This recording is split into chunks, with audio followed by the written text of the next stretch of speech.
Bora lá, meu povo. Hoje eu vou falar de umas partes que eu mais gosto. Na verdade, tem várias partes, né? E de Gênesis é uma parte muito interessante. Então, bora lá.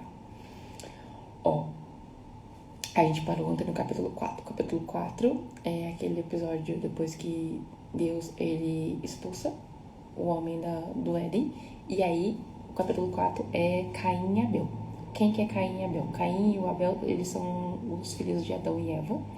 E é interessante que Abel, ele se tornou pastor de ovelha e Caim, ele se tornou agricultor. E aí tem aquela questão que os dois fazem ofertas para Deus. Só que, não vou dar spoiler. Então tá. Aí o Caim, o que ele fez? Trouxe, eu vou ler aqui o 4:2.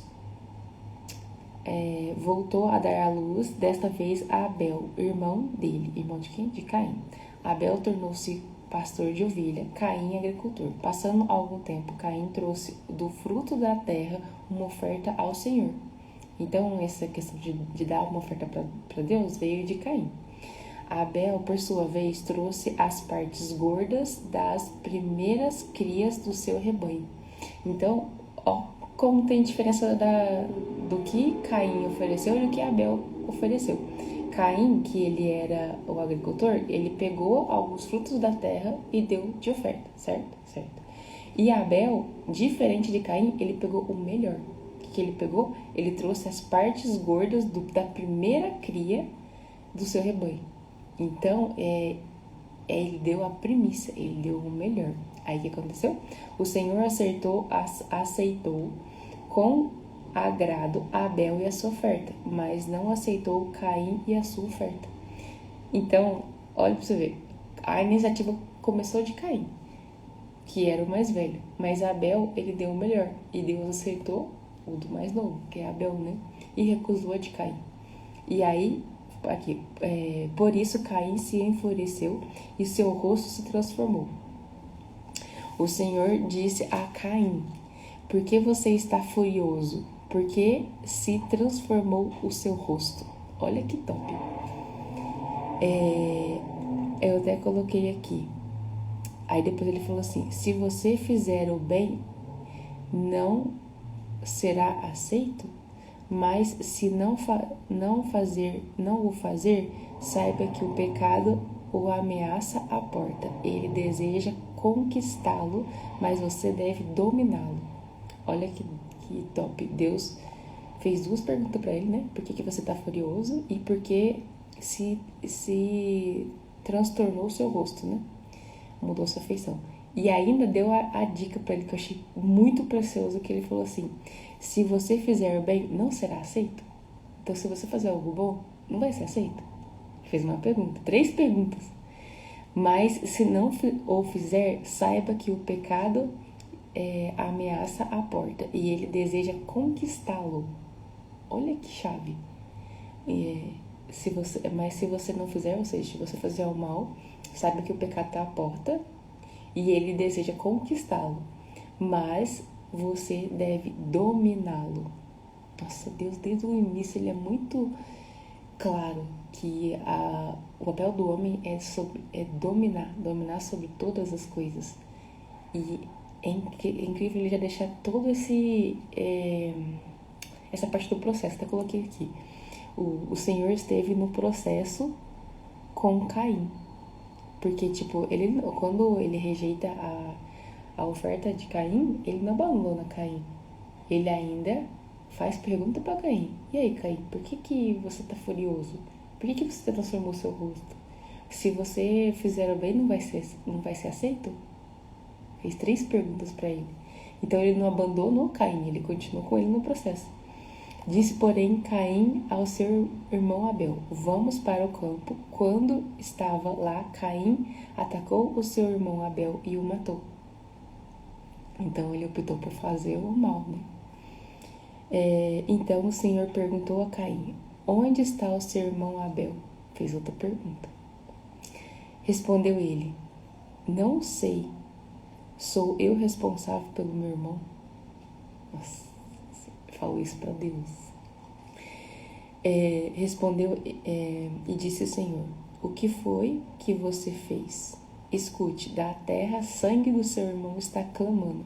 Agora amaldiçoada é você pela terra, que abriu a boca para receber da sua mão o sangue do seu irmão. Quando você cultivar a terra, não lhe dará mais da sua força. Você será um fugitivo errante pelo mundo. Disse Caim ao Senhor: meu castigo é maior do que posso suportar. Hoje me expulsas dessa terra e terei de me esconder da tua face. Serei um fugitivo errante pelo mundo e qualquer um que me encontrar me matará. Mas o Senhor lhe respondeu: não, será assim. Se alguém matar Caim, sofrerá 7 vezes a vingança. E o Senhor colocou em Caim um sinal para que ninguém o visse a encontrá-lo o matasse. Então Caim afastou-se da presença do Senhor. Isso aqui eu achei genial. Então não foi Deus que se afastou dele, mas Caim que se afastou de Deus. Olha o código. No processo, tá, Deus aceitou a oferta do irmão, não aceitou a dele. Mas aí Deus fez 3 perguntas pra ele e ainda falou, tipo, se você fizer o bem, não vai ser aceito? Ele fez uma pergunta. Aí falou que se ele fizesse o mal, o que aconteceria? E Deus não afastou de Caim. Caim que se afastou de Deus. Então aqui no 4,16 está: então Caim afastou-se da presença do Senhor. Foi viver na terra de Nod, a leste do Éden. Então, aqui tem um código muito importante. Quando a gente, na nossa natureza má, que é humana, peca, não é Deus que se afasta da gente, é a gente que se afasta de Deus. Olha o código. Aí depois aqui fala das descendências de Caim e os descendentes de Caim. Quais que foram os descendentes de Caim? Depois o nascimento de Sete, que é um outro filho que Adão e Eva têm. E aí depois tá descendentes de Adão. Aí vai todas as descendências de Adão. E eu acho muito interessante que eles vão colocando as idades, né? E Enoque, que tá dentro da descendência de Adão.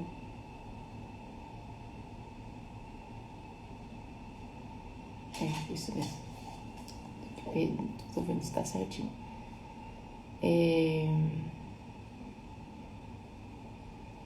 Um desses descendências de Adão que eu achei super importante tá no 5:24. Enoque andou com Deus e já não foi encontrado, pois Deus o havia arrebatado. Enoque foi o primeiro a ser arrebatado. É a primeira menção de alguém que Deus levou arrebatado, que foi Enoque, que é um dos descendentes de Adão. E aí depois depois de Enoque, tem que Matusalém gerou Lameque, e Lameque teve Noé, que aí aí aqui no 29 tá assim: Deus lhe deu o nome de Noé, deu-lhe o nome de Noé, e disse: ele nos aliviará do nosso trabalho e do sofrimento das nossas mãos, causados pela terra que o Senhor amaldiçoou. E aí começa a parte mais interessante de Gênesis, que é a parte de Noé. Por que eu acho muito interessante? Porque lembra que eu falei na live de ontem que lá atrás nunca tinha chovido ainda? Que a única parte que tinha água vinha do rio que nascia no meio do Éden, que depois dividia em 4 rios? Então, nessa parte aqui ainda não tinha chuva. E Noé recebe o chamado para construir a arca. Imagina o tanto que Noé não foi julgado porque não tinha chovido até então. Como que alguém ia entender o que Deus tinha pedido para ele construir um barco que ia ter um dilúvio, sendo que nunca caiu uma gota de água do céu? Que doido. Mas enfim, vamos lá. E aí Noé tinha 3 filhos, Sem, Cã e Jafé. Isso é importante. Aí aqui fala que os homens começaram a ficar mal e Noé, porém, o Senhor mostrou benevolência. Aqui sempre fala que Noé era um homem íntegro, justo. Isso aqui tá no 6:8. Noé era um homem justo, íntegro entre o povo da época. Ele andava com Deus, ou seja, tinha relacionamento com Deus. Noé gerou 3 filhos, Sem, Cã e Jafé. Aí depois aqui no 12 tá, toda a humanidade havia corrompido a sua conduta. Ou seja, tinha muitas coisas más acontecendo, né? Por isso que vem um negócio do dilúvio, né? Deus meio que se arrepende de ter criado os homens e de toda a maldade ter se generalizado e de ter crescido tanto e das pessoas se afastarem tanto dele, né? Que ele enxerga só Noé e a família. E é por isso que vem o propósito da arca. Olha lá, tudo que há na terra perecerá, mas você estabelecerei minha aliança, e você entrará na arca com os seus filhos, mulheres e as mulheres dos seus filhos. Ou seja, queria resetar, né? Que é outra coisa que eu achei interessante? Aqui, o 22, 6:22. Noé fez tudo exatamente como Deus lhe tinha ordenado. Ou seja, obediência de novo, né? E o mais doido, tem toda a instrução do tamanho, das dimensões, como que ia ser as partes de dentro da arca, como que era para ser feito, que era para pôr piche por dentro, piche por fora. Eu achei, tipo assim, a riqueza de detalhes, né? Aí depois no 7 tá assim.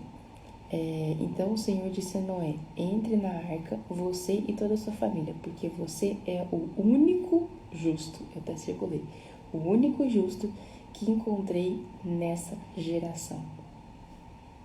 Aí deu as instruções, né, que era para levar os animais lá, os casais de animais, como que era para ser feito. Noé fez tudo como o Senhor lhe tinha ordenado. De novo, né? Obediência. E aí avisou também que ia ser 40 dias de chuva, 40 dias e 40 noites. E que viria o dilúvio sobre a terra. O mais doido também que eu achei que eu grifei aqui, depois se vocês quiserem ler com mais riqueza de detalhe, eu tô lendo a Bíblia na versão NVI. Mas tem uma outra... Mas se vocês quiserem ler o texto completo, não só as partes que eu achei mais importantes, porque eu vou pulando as partes, senão vai ficando muito longa, né, extensa a live. Outra parte que eu achei muito interessante foi a parte que tá aqui, ó, 7:16. O finalzinho, a última frase. Então o Senhor fechou a porta. Porque você lembra que a dimensão da arca era bem grandona para caber todos os animais, caber tudo. E a porta não deveria ser pequena. Aí imagina como que Noé ia fechar a porta. Aí aqui o último, no 7:16, eu achei muito interessante. Tá assim, os animais que entraram foram um macho e uma fêmea de cada ser vivo, conforme Deus ordenara a Noé. Então o Senhor fechou a porta. Quem fechou a porta da arca? O Senhor. Nossa. Você vê que ele nunca dá um fardo que a gente não dá conta de carregar. E se ele sabe que a gente não vai dar conta, ele que faz. Olha só. Isso desde Gênesis, né? No detalhe. Aí fala, eu achei isso aqui interessante. Que fala do dilúvio, né? Que tá em 7:19. As águas dominaram cada vez mais a terra e foram cobertas todas as altas montanhas debaixo do céu. As águas cobriram quase 7 metros acima das montanhas. Então, aqui tá muito legal, aqui foram cobertas todas as altas montanhas debaixo do céu. E isso é muito interessante, porque eu lembro quando eu tive aula de geologia lá na faculdade de engenharia, tinha um minério. Se alguém lembrar o nome do minério, vocês me contam aqui depois, que a gente estudava, que ele tinha nos lugares, nos picos mais altos, mas eles são de origem o quê? Do oceano. E aí, se isso aqui não for verdade, como que parou em cima do pico de uma montanha super alta, um sedimento que só tem no oceano? Você vê que isso aqui não é mentira. Se alguém lembrar o nome do sedimento lá que tem, até nos picos mais altos, vocês escrevem aqui pra mim, pra eu lembrar. Que eu lembro que tinha. Eu lembro de estudar essa aula de geologia. E aí eu ainda grifei que as águas permaneceram sobre a terra 150 dias. Aí depois aqui o 8 é o fim do dilúvio. O que eu achei interessante? Tem a parte que conta que Noé, ele solta a pomba. Aí tem hora que a pomba voa e não acha lugar pra pousar, ela volta. Aí ele espera um pouco de dia, solta de novo. E ela volta. E aí depois ele solta e ela não volta. Interessante que se ela não volta, não, ela volta com um raminho na boca. Então ela já estava conseguindo, já tinha verde, né? Então já estava baixando a água. E depois ela não volta mais.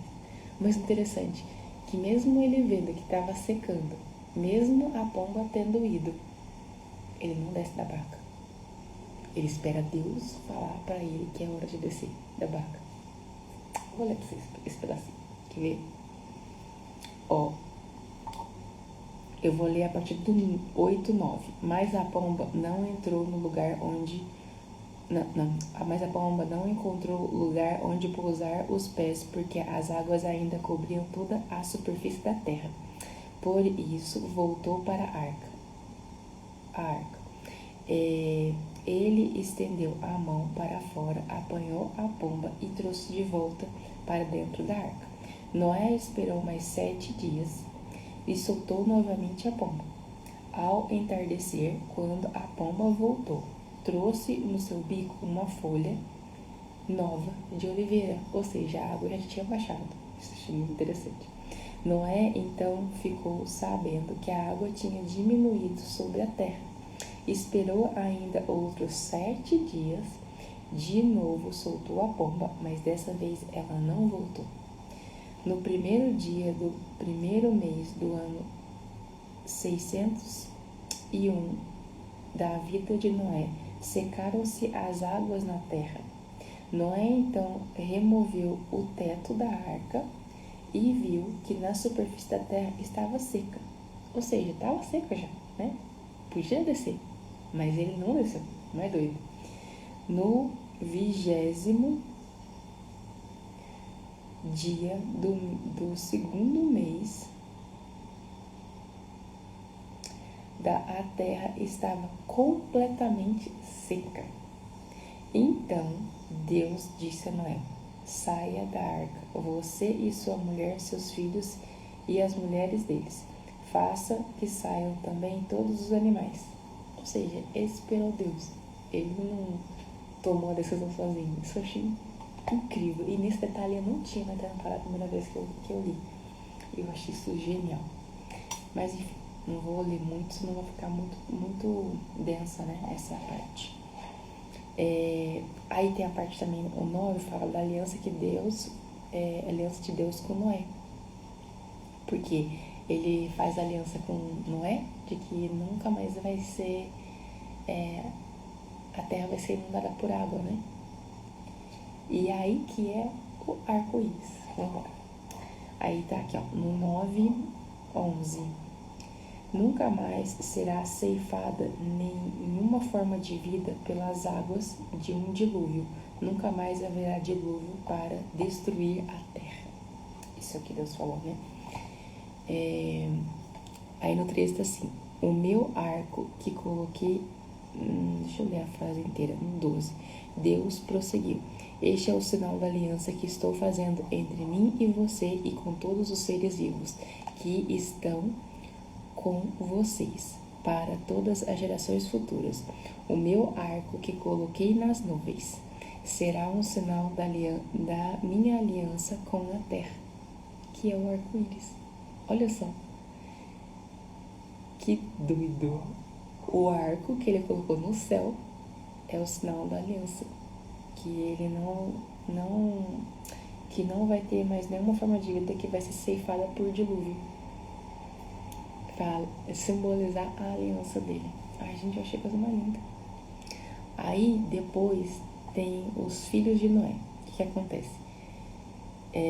Aqui, no 9, esse daqui.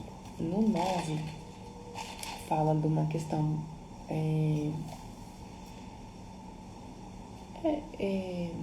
com relação à nudez, né? Que os filhos não olham a nudez, na verdade, quando se olha a nudez dos pais, é tipo como se fosse uma desonra, né? Não é algo respeitoso. Tanto que você vai entender por que Noé, ele amaldiçoa Cã e abençoa os outros dois. Porque ele teve um posicionamento diferente dos demais. Olha que interessante. Aí, ó, aí aqui conta a história, começando no 9:18. Os filhos de Noé que saíram da arca foram Zem, Cã e Jafé. Cã é pai de Canaã. Detalhe, isso é muito importante saber. Que aí depois você vai saber o desfecho da frente, né? Esses foram 3 filhos de Noé. A partir deles, toda a terra foi povoada. Noé era agricultor, foi o primeiro a plantar uma vinha. Bebeu do vinho, embriagou-se e ficou nu dentro da sua tenda. Cã, pai de Canaã, viu a nudez do pai e foi contar aos 2 irmãos que estavam do lado de fora. Mas Zem e Jafé pegaram capa, levaram-na sobre os ombros, andando de costas, para não verem a nudez do pai, e cobriram-no. Quando Noé acordou do efeito do vinho, descobriu que seu filho caçula lhe havia feito, e disse: maldito seja Canaã. Lembra que Cã era pai de Canaã, certo? Escravo de escravos será dos seus irmãos. Disse ainda: bendito seja o Senhor Deus de Zem, que era o outro filho, né? E seja Canaã seus escravos. Amplie Deus o território de Jafé, que é o outro, né? O terceiro filho. Habite ele na terra de Zem, e seja Canaã seu escravo. Nossa. Vem então em Gênesis 9, né? Esse código de nudez do filho vê a nudez do pai. Aí depois no 10 fala sobre os Jafetitas, que são os descendentes do filho que chamava Jafé. Os Camitas, que é da origem de Cã. E os Semitas, que é que vem do filho lá que chamava Zem, né? E desse daqui, deixa eu ver. Aí depois aqui conta. Acho que vai ficar muito longo se contar todos os. Como é que fala? Todos os códigos. Eu vou finalizar aqui no 11, que ele fala da Torre de Babel. Essa também é uma parte muito top. Porque é na Torre de Babel que você entende o princípio da unidade. Você sabe o que é unidade? Eu vou tentar explicar através de uma analogia para você entender. A unidade é como se fosse... Imagina um saco de laranja. Todas as laranjas dentro de um saco, elas estão em união. Agora, se você cortar a laranja, espremer a laranja e virar o suco, fazer o líquido do suco da laranja, o suco é a unidade. Você já não consegue me falar aonde começa uma laranja e aonde começa a outra. Elas estão tão unidas, tão juntas, que não tem mais como você saber aonde começa uma, onde começa a outra. Isso é unidade. E união é como se fosse o saco juntando tudo. Certo? Certo. Por que eu tô falando isso? Porque agora eu vou falar um pouquinho sobre a Torre de Babel, que explica o princípio de unidade. Na Torre de Babel, que está em Gênesis 11, está assim: no mundo todo havia apenas uma língua, um só modo de falar. Ou seja, já tinha só essa unidade da fala, né? Da forma de linguagem. O que eu achei interessante? Saindo os homens do Oriente, encontraram uma planície em Sinear e ali se fixaram.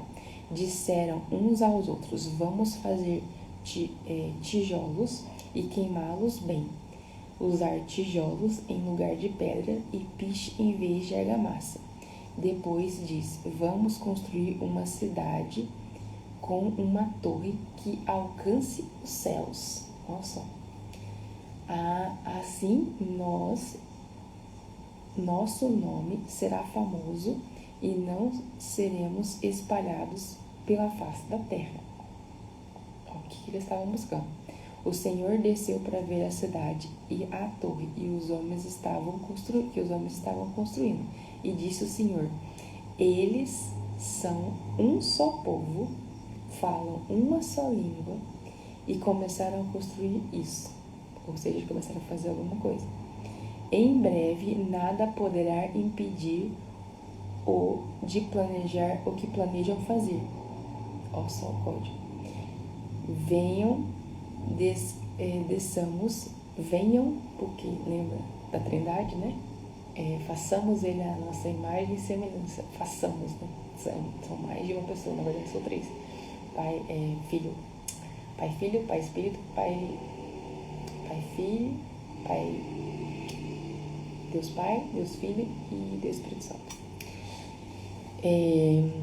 Venham, desçamos e confundamos a língua que falam, para que não entendam mais uns aos outros. Olha só o código. Assim o Senhor os dispersou dali por toda a terra e pararam de construir a cidade. Por isso foi chamado Babel. Babel também quer dizer Babilônia. Por ali o Senhor confundiu a língua de todo o mundo. Dali o Senhor os espalhou por toda a terra. Qual que é o código que tem aqui por trás da Torre de Babel, que é muito top? A unidade. Quando que o homem fica praticamente...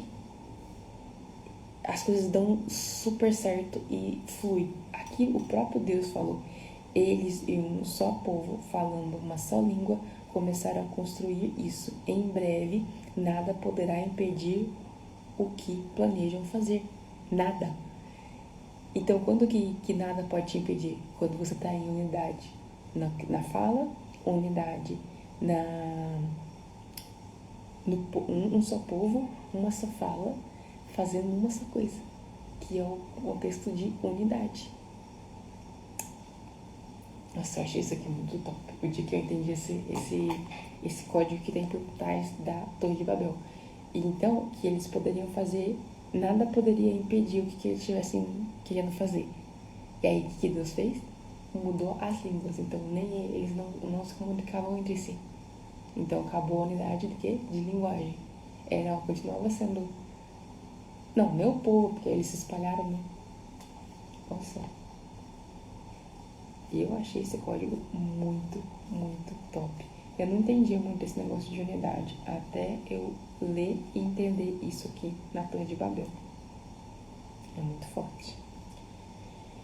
E é isso, eu não vou alongar demais, porque já são 00h21.